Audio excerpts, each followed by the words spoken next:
Hello guys, welcome back to my YouTube channel Josna's Creation. আশা কৰিছো আপোনালোক সকলো ভালেই আছে।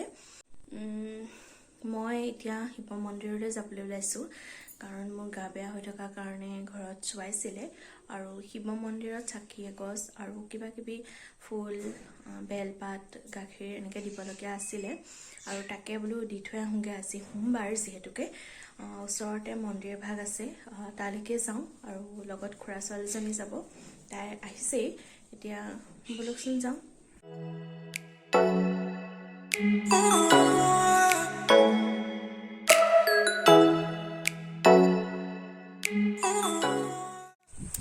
Hello guys, এজনী আমাৰ বিন্তি বা খুৰা ছোৱালী আৰু আমি দুজনী আহিছো শিৱ মন্দিৰলৈ চাকি এগছ দিব লাগে সেইবাবে আহি আছো বৰষুণো দিছে বতৰটো বেয়া একে ছাতি লৈ লৈ আহি আছো খুজকাঢ়ি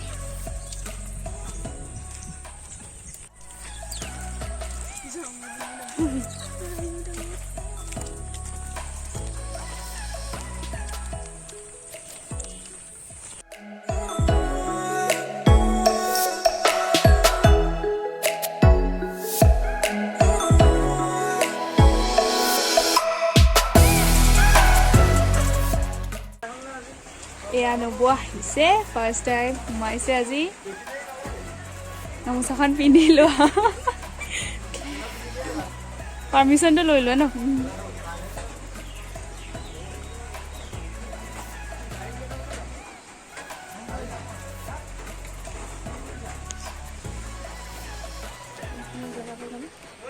দেখিবনে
মই মন্দিৰত চাকি জ্বলাই আহি আছো ঘৰলৈ এতিয়া অকমান বৰষুণটো এৰিছে সেইকাৰণে ছাতিটো লোৱা নাই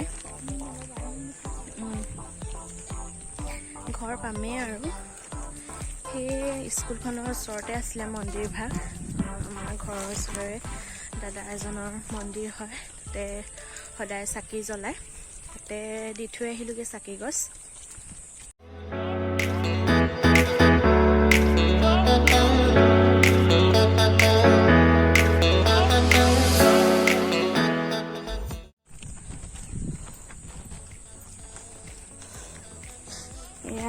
আহি মই ঘৰে পাইছোহি এজোপা দেখিছে আমাৰ কৃষ্ণচূড়া গছ ইমান ধুনীয়াকৈ ফুলিছে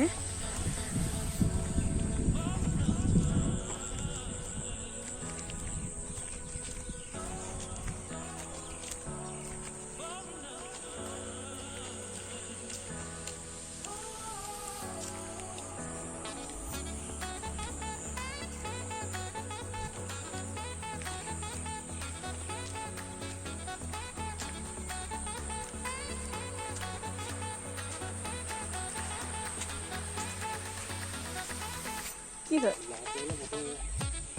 10টা বাজিলে 11টা বজাত বন্ধ হ'ব যোৱা যদি সোনকালে যোৱা বৰষুণ এৰিলে না মই ভাত পানী খাই বাচন বৰ্তন ধুই এতিয়া ৰুমলৈ আহিছোঁ আৰু ভাবিলোঁ ইমান দিনে কিয়নো ভিডিঅ' দিব পৰা নাছিলোঁ, তাকে আপোনালোকৰ লগত শ্বেয়াৰ কৰোঁ। মোৰ এক্সাম হৈ আছিলে আৰু সেয়ে মই ভিডিঅ' কৰিব পৰা নাছিলোঁ আৰু তাৰ এক্সাম শেষ হোৱাৰ পাছতে মই ৰুমৰ পৰা ঘৰলৈ আহিছিলোঁ আৰু আমাৰ এখন প্ৰেক্টিকেলৰ পেপাৰ আছে, যিখনত ডিজাৰ্টেশ্যনৰ এখন পেপাৰ বনাব লাগে আৰু তাৰ বাবে মই কিছুমান ডাটা কালেক্ট কৰিব লাগে। সেই ডাটাখিনি কালেক্ট কৰিবলৈ মই গোলাঘাটৰে কেইখনমান কলেজলৈ গৈছিলোঁ আৰু কলেজৰ পৰা ডাটাখিনি কালেক্ট কৰিছিলোঁ। এটা ডিজাৰ্টেশ্যন ৱৰ্ক কৰিবৰ কাৰণে এটা টপিক ছিলেক্ট কৰিব লাগে আৰু মই লৈছিলোঁ CBCS ছিষ্টেমৰ ওপৰত, অৰ্থাৎ চইচ বেছ ক্ৰেডিট ছিষ্টেম। সেইটো এতিয়া গোটেই মহাবিদ্যালয়সমূহত এই CBCS ছিষ্টেমটো এপ্লাই কৰা হৈছে আৰু সেয়ে মই এই চইচ বেছ ক্ৰেডিট ছিষ্টেম এটা নতুন ধাৰণা হয়। সেই ধাৰণাটো এপ্লাই কৰাৰ ফলত কেনেধৰণৰ কি হৈছে, কিছুমান প্ৰব্লেম ফেচ কৰিব পাৰে বা অন্যান্য কিছুমান তাৰ লগত ৰিলেটেড কথা থাকিব পাৰে, সেইখিনি জানিবৰ বাবে মই টিচাৰৰ ভিউ ল'বলৈ যত্ন কৰিছিলোঁ আৰু সেইখিনি ডাটা কালেক্ট কৰি অহাৰ পাছত এইখিনি কাম কৰিবলগীয়া হৈছিলে আৰু দিনে ৰাতিয়ে কষ্ট কৰিবলগীয়া হৈছিলে, কাৰণ আমাক এক্সামৰ পাছত এইখিনি ডাটা কালেক্ট কৰিছিলোঁ। মোৰ অকণমান পলম হৈছিলে, গা বেয়া আছিলে, সেইকাৰণে মই ডাটাখিনি কালেক্ট কৰিবলৈ অকণমান দেৰি হৈছিলে, অকণমান দেৰিকৈ মই কালেক্ট কৰিব পাৰিলোঁ। সেইখিনি কালেক্ট কৰি মই লগালগ তাৰ কামখিনি কৰিছিলোঁ। আমি ডিজাৰ্টেশ্যন ৱৰ্কখিনি কৰিবলৈ যাওঁতে আমাক এজন গাইড দিছিল, অৰ্থাৎ ছুপাৰভাইজাৰ দিছিল আৰু তেওঁৱে আমাক গাইড কৰিছিলে। আমাৰ যিমান কষ্ট হৈছিলে ছাৰৰ তাতকৈ বেছি, দুগুণ বুলি ক'ব লাগিব কষ্ট। তেওঁ আমাৰ 18জনী ছোৱালীক গাইড কৰিবলগীয়া হৈছিলে। দিনে ৰাতিয়ে ছাৰৰ শুবলৈ সময় নাই, খাবলৈ সময় নাই, তেনেকুৱা অৱস্থা হৈছিলে। ছাৰক আমি দিছিলোঁ মোবাইলতে চাবৰ কাৰণে, আমি সেইখিনি চাই দিয়ে, ছাৰে চাই পেলাই আকৌ ফোন কৰে আমালৈ, ফোন কৰি কি ক'ত ভুল হৈ আছে সেইখিনি কাৰেক্ট কৰিবলৈ কয় আৰু সেইখিনি চাওঁতে কিমান টাইম লাগে আপোনালোকে হয়তো জানিবই। আমাৰ এইখিনি কাম কৰোঁতে তাৰ বাবে এই ভিডিঅ'টোৰ জৰিয়তে মই ছাৰক ধন্যবাদ জনাইছোঁ। ছাৰ, আপোনাৰ অশেষ কষ্ট আৰু চেষ্টাৰ ফলতে আজি আমাৰ ডিজাৰ্টেশ্যন ৱৰ্কটো কমপ্লিট হৈ উঠিলে। 18জনী ছোৱালীকে আপুনি যিমান কষ্টৰে গাইড কৰিলে, হয়তো সেয়া আমি জীৱনত কেতিয়াও পাহৰিব নোৱাৰোঁ। ছাৰে এজন শিক্ষক হিচাপে আমাক বহুতখিনি কথাই শিকাবলৈ বা দিবলৈ চেষ্টা কৰিলে। এই ৰিচাৰ্চ ৱৰ্ক বুলি ক'লে এটা সৰু ৱৰ্ক নহয়, যিটো বহুত এটা ডাঙৰ কনচেপ্ট হয়, যিটো আমি কৰিবলৈ বহুত কষ্টকৰ হয়। কিন্তু ছাৰ, আপুনি আমাক এজন শিক্ষাগুৰু হিচাপে বহুতখিনি দিবলৈ চেষ্টা কৰিলে, বহুতখিনি শিকাবলৈ চেষ্টা কৰিলে। এই ডিজাৰ্টেশ্যন ৱৰ্কটো কেনেদৰে আৰম্ভণিৰ পৰা শেষলৈকে আমি কেনেদৰে কৰিব লাগে, কি কৰিব লাগে, সকলোখিনি আমাক পুংখানুপুংখভাৱে আপুনি শিকালে। তাৰ বাবে আমি অশেষ ধন্যবাদ দিছোঁ আপোনাক। কাৰণ এটা ডিজাৰ্টেশ্যন ৱৰ্ক ইমান সহজতে কৰাটো সম্ভৱপৰ নহয়। এই ৱৰ্কটো কৰোঁতে পুৰ্ণেন্দ্ৰ ছাৰে আমাক বহুত সহায় কৰিলে, কাৰণ তেওঁ এজন গাইড হিচাপে অকল বা ছুপাৰভাইজাৰ হিচাপে থকা নাই, তেওঁ আমাৰ এজন শিক্ষাগুৰু হিচাপে তেওঁ যিমানখিনি পাৰে, তেওঁৰ যিমানখিনি জ্ঞান আছে সেই সকলোখিনি আমাক দিবলৈ চেষ্টা কৰিলে আৰু যাতে আমি শিকোঁ সেইখিনিৰ পৰা। তাকে ছাৰে আমাক প্ৰত্যেকটো কথা ফঁহিয়াই আমাক শিকাইছিলে আৰু আমি যেতিয়া কামখিনি কৰোঁ, এটা ষ্টেপৰ পৰা এটা ষ্টেপ এনেদৰে আমি কৰি যাওঁতে ছাৰক চেক কৰিবলৈ দিওঁ, কিছুমান আমাৰ ভুল থাকে, সেইখিনি ছাৰে আমাক শুধৰাই দিয়ে, ফোন কৰি পেলাই কয় যে তোমালোকে এইটো এনেকৈ কৰা বা এইটো ভুল হৈ আছে। সেইখিনি আমি যেতিয়া আমাক আঙুলিয়াই দিছিলে, সেইখিনি আমি আকৌ নিজে শুধৰাবলৈ চেষ্টা কৰিছিলোঁ আৰু তেতিয়া আমি বহুতখিনি কথা শিকিব পাৰিলোঁ। হয়তো এনেকৈ অফলাইনত কৰাহেঁতেন আমি কিজানি ইমানখিনি শিকিব নোৱাৰিলোহেঁতেন, ছাৰে ইমানকৈ টাইম দিব নোৱাৰিলেহেঁতেন। ইউনিভাৰ্চিটিত থাকি পেলাই যিখিনি সময় পালেহেঁতেন সেইখিনি সময়তে কৰিলেহেঁতেন। এতিয়া অনলাইনত যিহেতুকে আমাক কৰিলে, সেইকাৰণে অনলাইনত প্ৰত্যেকটো মুহূৰ্ততে আমি ছাৰক বিচাৰিলে পাওঁ, ফোন কৰি হ'লেও বা মেছেজ কৰি হ'লেও আমি অনলাইনৰ যোগেদিয়ে সেইখিনি কৰিব পাৰিলোঁ। এতিয়া ছাৰৰ অশেষ চেষ্টা আৰু কষ্টৰ বলত আমাৰ ডিজাৰ্টেশ্যনখন সম্পূৰ্ণ হৈ উঠিলে। আমাৰ যিমান কষ্ট হৈছে ছাৰৰ তাতকৈ বেছি কষ্ট হৈছে, কাৰণ 18জনী ছোৱালীকে গাইড কৰিবলগীয়া হৈছে।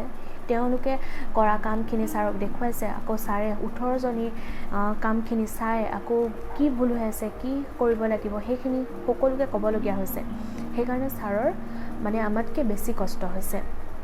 ছফ্ট কপি আমি অনলাইনতে ছাবমিট কৰিবলগীয়া হ'ল, কাৰণ জানেই এতিয়া গোটেই ক'ভিডৰ পৰিস্থিতি কেনেকুৱা হৈ আছে আপোনালোকে জানেই গোটেই। সেইকাৰণে আমাৰ ইউনিভাৰ্চিটি বন্ধ হৈ গ'ল, আৰু বন্ধৰ পাছতে আমি অনলাইনতে ছাবমিট কৰিলোঁ।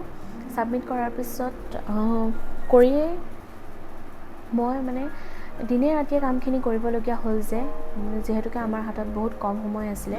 সেইকাৰণে খাবলৈ সময় নাই, শুবলৈ সময় নাই, গোটেই দিন ৰাতি একাকাৰ কৰি পেলাই কামখিনি কৰিলোঁ।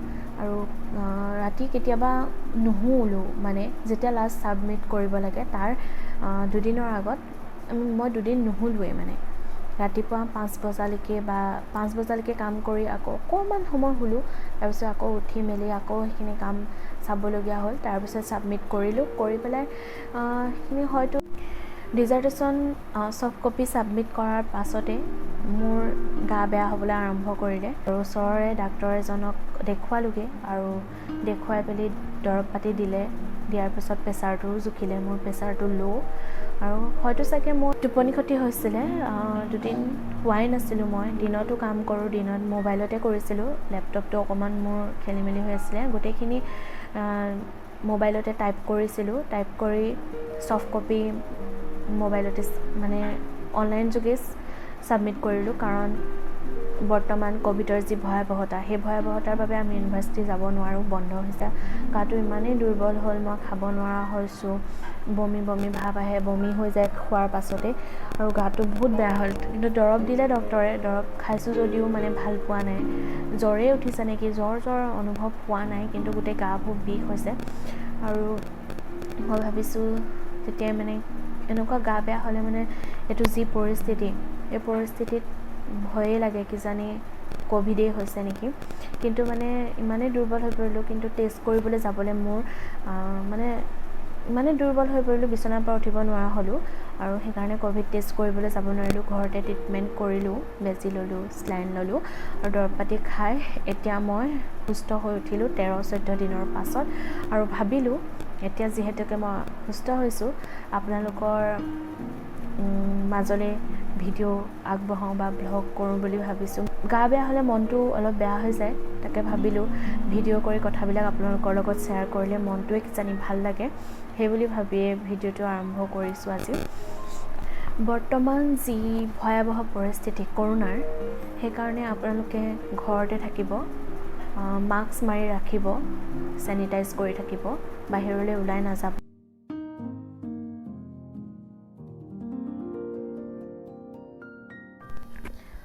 গাইজ, আজিলৈ মোৰ ভিডিঅ'টো ইমানতে সামৰোঁ। যদি মোৰ ভিডিঅ'টো চাই ভাল পালে তেন্তে লাইক কৰিব, শ্বেয়াৰ কৰিব, আৰু যদি নতুন হয় তেন্তে মোৰ ইউটিউব চেনেল জ্যোৎস্নাছ ক্ৰিয়েশ্যন ছাবস্ক্ৰাইব কৰিবলৈ নাপাহৰিব। ধন্যবাদ, বাই বাই।